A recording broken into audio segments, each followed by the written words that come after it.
Hello, hello. Hashtag health, wealth, life. Day 141 or 2. The brain's gone on the on that one where I forget. As soon as I write it down, I forget it. Anyway, that's always a bit of fun. So, 4 minutes. Give me 4 minutes. And I want to bring up something very simple today. The message is simple. It's a one-point wonder. And I just want you to get you thinking about it. So here's the question to you. What is the ideal? What is the ideal? Everything's iPhone. I this, I that, iTunes. What about iDeal? Hi Kate, how are you? Mike, hope you're well, mate. What is the ideal? iTunes, iPhone, everything. What's the ideal? So the reason why I'm asking this question is because I've had 4 consultations in the last 3 days, including Sunday where I didn't work. So 4 consultations last 3 days, and I asked the ideal but wasn't given the answer. So for instance, I asked, what's the ideal outcome you want from the training we could do together? And the answer was, well, I've been trying this and that's not been working, and so on and so forth. And it was an answer, but it wasn't the answer to the question. Do you see my point? It's not the ideal. What is the ideal? And people don't do this enough. All of us, and I'm culprit of this as well. We're conditioned. Our brain is conditioned to focus on what's not working. So if we're in our head, we're dead. That's Tony Robbins saying, and he's right, because the brain is excellent at finding solutions to problems, and the brain is constantly looking for problems to find solutions to.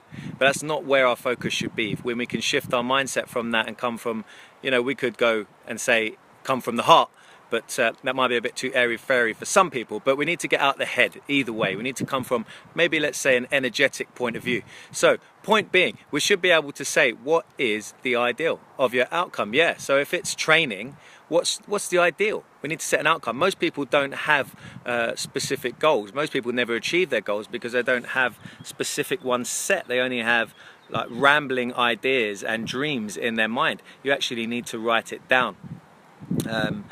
You actually need to write down, you need to clarify it, and at least clarify it in a conversation. So if someone says, what's the ideal outcome to this? You say, X, Y, Z. Ideal outcome is this much body fat, this much lean mass, my energy is through the roof, and I can get up and go da-da-da-da-da all day long, and then I have enough energy at the end of the day to do X, Y, Z. Right? So you should be able to answer that, but most people struggle. We start talking about, or people I've spoke with in the last few weeks about this, start talking about what's the problem and what's the issue. So have that in mind. What is your ideal? I want you to be able to answer that. And can you answer that now? Type it into the comment box. I dare you. So what is your ideal outcome for your training for the rest of this year? What's your ideal outcome for your business ventures for the rest of this year? What's your ideal outcome for your relationships for the rest of this year? What's your ideal outcome for your mental and emotional state, your energy, say? Let's say your energy. So you want to be, by Christmas time, by December 2017, you want to have ultimate vitality, optimal health and performance. You want to be, your energy busting out your house and through the roof. You're with me? I don't get too excited, go too fast again, but you get the point. So you need to be clear about your ideal. We need to be able to talk about the ideal. It's easy to talk about all the problems. We can get back to them at any point, but let's spend a moment on the ideal. At least start with the ideal. Whenever I start an NLP session with someone, we'll always talk about and set the ideal state. What is it you want? Let's set that first, because then we can easily go in and spend time with the negative and have that down feeling, if you like, which we'll use to leverage out.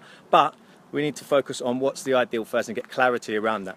Only when we set that can we really be aware of when we achieve the goal, and then celebrate it, because that's the next thing we don't really celebrate enough. But maybe we don't celebrate enough because we haven't been clear about the ideal. We haven't been clear about the goal. Either way, things to ponder. Things to ponder. So give me your ideal. Send me a direct message. Tell me what your ideal outcome for whatever is your #1 priority. Maybe it's your body, maybe it's your health, maybe it's your wealth, maybe it's your relationships. Whatever it is, send me a message. Pop it in the comment box and we'll have a chat about it and clarify it. And that's where the beauty lies, because then we can start working on some clear pathways for this. All right, so last thing I want you to do, write me a summary of what you got from this video. It's real short, sweet, simple idea I'm just putting out there to you, and I want you to be clear about it. You should be able to answer it very easily to anyone who asks you. So pop that in the comment box. Kate, amazing. Thank you for that, appreciate that. And then press the share button, because sharing is caring. And also the last thing, go over to shapetrainer.co.uk, take my lens health report if you haven't already, and we'll get down to clarifying where we should focus the efforts to bring out your personal best. So that's it. Amazing. Have an amazing rest of the day. And what a gorgeous day it is. Amazing day in England today. Absolutely gorgeous. 2 days in a row. So remember, happy is a skill that you can learn, and this is a better way, Rose. How are you? It's a better way to bring out your personal best. Know your ideal. So let's go get some health wealth. Let's take the world with us, and I'll see you all tomorrow at 6 p.m.